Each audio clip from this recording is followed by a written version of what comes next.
Okay, so a lot of you ask me how to work with me, and being that it's such an energetic connection versus a physical connection, some tend to struggle with that.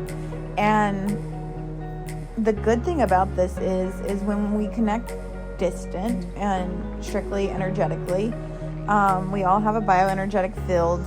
Most of you may know it as the aura, or you may not know this at all, but if you know anything about science, physics, then you know that everything is energy and everything is made up of atoms and molecules and all the things that are all essentially energy. So that's what makes it easy to connect on an energetic subconscious level. I don't need to know anything from you or your mind, more than just consent and like who you are, really, in order to achieve an energetic connection and just have intention. So in ways, and you set intention as well, and when our intention feels good for both yourself and myself, and we're on the same page, then it's even more shifting and such a higher energetic connection. And I say this because just because you're consciously intending something doesn't mean subconscious is always going to agree with it. And so as long as we have the intentions set, there's going to be stuckness that is cleared, whether it's energetically, whether it's through actual connection or recorded RRT or EFT tapping session, which I use RRT language in now. And things are going to shift, and they're going to shift on the level that's blocking you from that intention, on a subconscious level as well. And that shifts into the conscious eventually. Conscious can be on board as much as it wants to be, but if subconscious is like, no, fuck that, it's gonna be, no, fuck that, no matter how much you're trying to consciously force something, until that stuckness is released and the nervous system is regulated and actually feels safe with whatever you're intending for. And the reason why I do distant work and have kind of moved away from any connections with people, even if they come to me for RRT or EFT, I may even be called to send a audio recording to listen to during our reserved time or whenever useful for you, because that's the magic about it. You can be doing whatever you want. You can be sleeping, you can be playing with the kids, you can be working, whatever you're doing. I don't recommend driving down the road, but I mean, if you've got to, you've got to. I don't say so for your first session, because energy takes you, and it's just always good to see where energy takes you and how you're affected by it, because you may get really drowsy, you may not. It all depends on what is processing, and Reiki does its thing. It's not me. I'm strictly the channel. I'm strictly tapped in and turned on to my gift. I'm knowledgeable of it. I've been attuned to it, so I'm able to be and act as a channel for this life force energy. We all have our own life force energy, so this Reiki, it joins with our own life force energy, and it goes where you need it to go for your highest self, and for your life force energy to be able to do the maximum amount of healing it possibly can for you, and cleansing and clearing your aura, your chakras, balancing you on a whole new level. And I'm realizing that I'm more of an intuitive, like, yes, I'm a Reiki master. However, the channelings and the energies that I'm tapped in and turned on to now that I've been practicing so deeply with my master energies for the past 5 years, I'm almost, in a sense, it may sound like weird or like I'm not God, but it's, and I'm not saying that, it's, I have my own life force energy, like we all do, but my life force energy is so tapped in, turned on, and activated right now. It's almost like I went through what Usui went through himself whenever he received the gift of being able to be a channel for Reiki and tapping into that life force energy. It's almost like there's going to be a Jack's method soon. And so I've been leaning more towards the healer of healer, and I'm just an intuitive healer. Reiki is a gift and tool and life force energy that I utilize, but I also utilize my own intuitive energy and hits and messages and channeling that comes through. And then I'm also utilizing rapid resolution therapy and emotional freedom technique and somatics that are designed strictly to regulate and create safety within the nervous system when we're in this environment of always being in flight,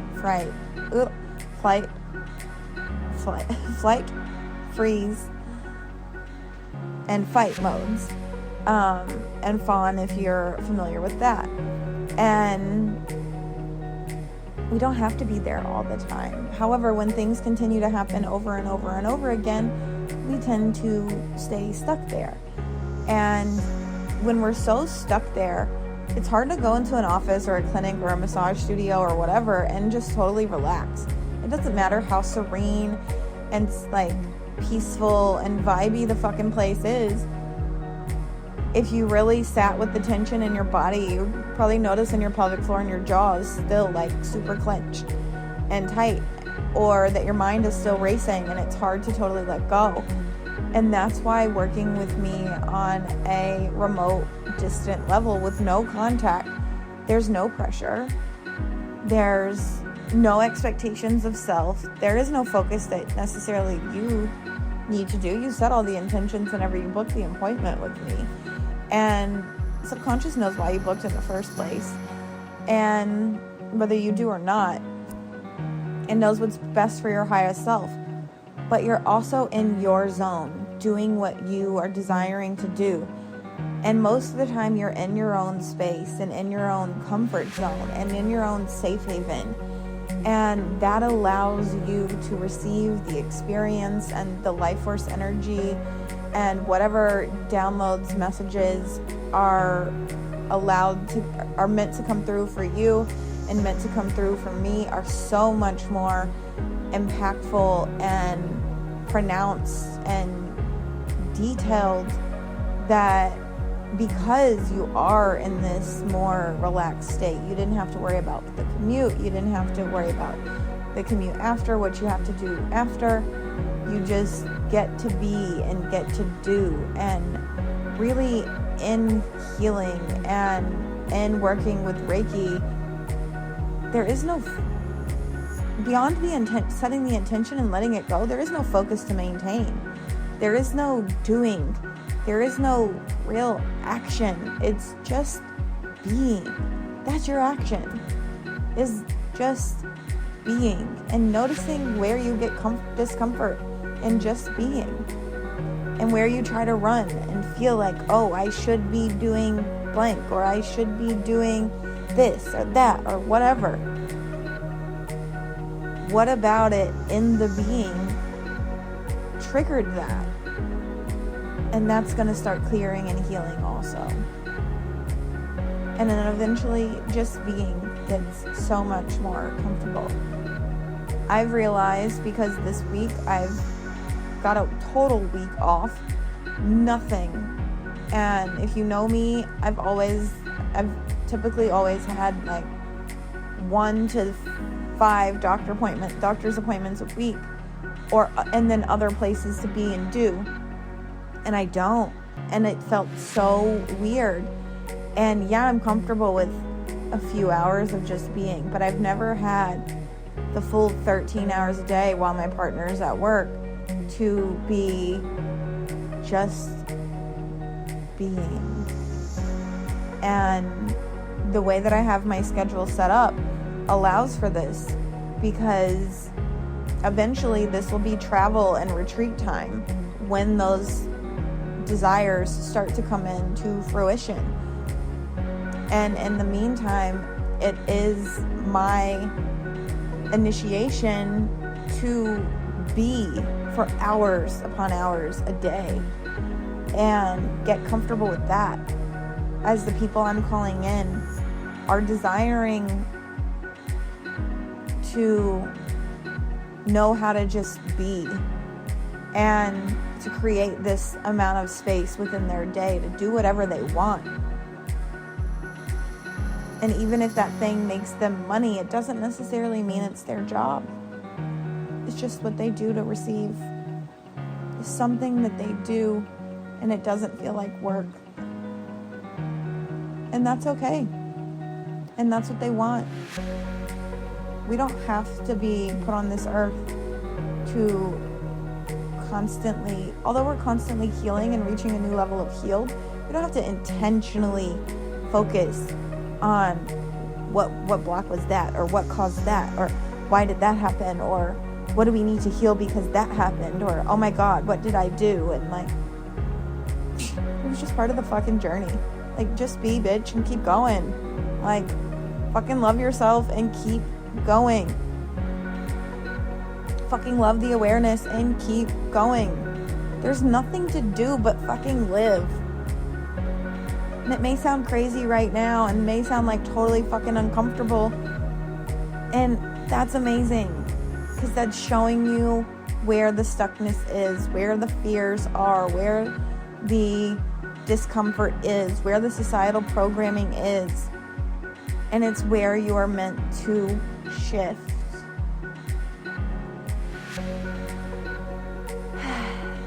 And this is what I've been doing for the past few months in my hidey hole before releasing this program. And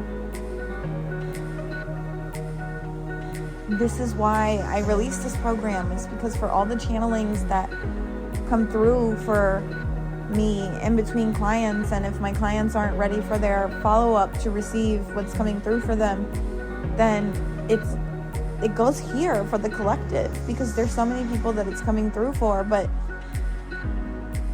it may just be coming through because I connected with this person who is this channel for the collective and just doesn't realize it yet. And so I'm going to share it with the collective, and eventually they just may hear it if they end up in here. And most of them are probably already in here. And then the collective shifts, because other people who I didn't know needed this message are going to receive this message.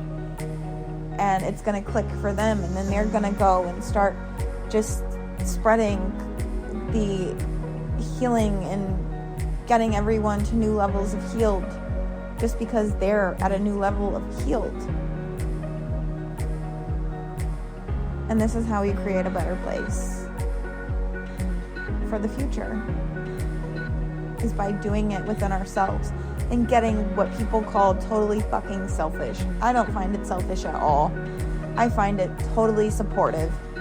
I find it to be the most supportive thing to be selfish. Because in being selfish, we are serving ourselves to our highest abilities, and we are doing everything in our power to give ourselves what we need, and in turn we are able to show up for our family, our clients, our partners, our children, our whatever we are co-creating, and the collective in a much more powerful, useful way. Because there's no more resentment, anger, bitterness, exhaustion, overwhelm, fear, survival.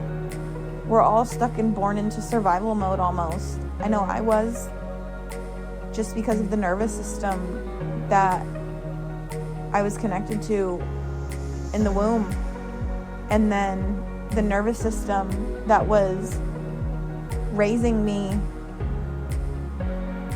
as a baby after their husband was killed in front of them at 28 years old or 27. And it's like, of course there's dysregulation, and of course you felt this way. There's no wrong in feeling like you shouldn't be selfish. And don't beat yourself up because it's been 33 years, 50 something years, 60 years, whatever it is. Start being selfish today, because guess what? It's not selfish. Selfish equals supportive. It's supportive to you, and it's supportive to everybody around you, and it's supportive to the collective. So, in case you needed a permission slip, here it is. I love you. Thank you for listening. Don't forget to like and subscribe to stay up to date with more transmissions, Reiki music, and rapid resolution therapy hypnosis. Connect with Jack on the Aura app for daily inspiration and healing. Invest in yourself inside Reclaimed for monthly energetic support on your journey. Ready to dive deeper? Apply to Healer of Healers and transform your life in ways you never imagined.